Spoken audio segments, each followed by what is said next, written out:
नसरुद्दीन साहब से यहाँ से शोहरत पाई, यहाँ से दौलत पाई और उसके बाद देश को गाली देते हैं। ये देश के साथ धोखा और गद्दारी मैं मानता हूँ। और जो देश के दुश्मन देश हैं, आलोचक हैं, उनको एक मौका मिलता है इस तरह के बयानों से। मुझे लगता है उनको अपने बयान पर माफ़ी मांगनी चाहिए और जिनको समाज बड़ा बनाता है, देश ने जिनको बड़ा बनाया, उनको इस तरह की बचकानी हरकतों से बाज आना चाहिए। तो गाय के नाम पे जो राजनीति हो रही है, इस पे आप कुछ कहेंगे?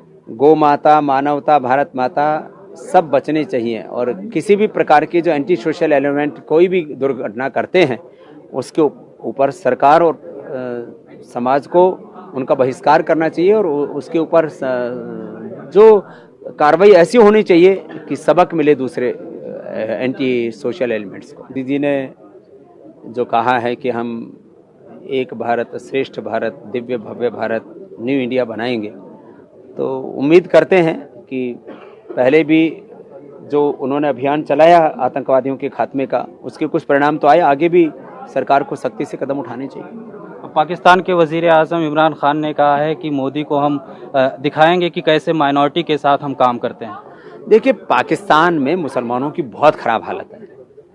वहाँ के जो गरीब लोग हैं वो जिस तरह से बेबसी लाचारी में जी रहे हैं, हिंदुस्तान में तो वैसा एक भी मुसलमान नहीं जी रहा है। तो उनको अपने हिंदुस्तान की बजाय देखने के बजाय खुद बैंक करप्सी के में पहुँचे हुए अपना देश देखना चाहिए।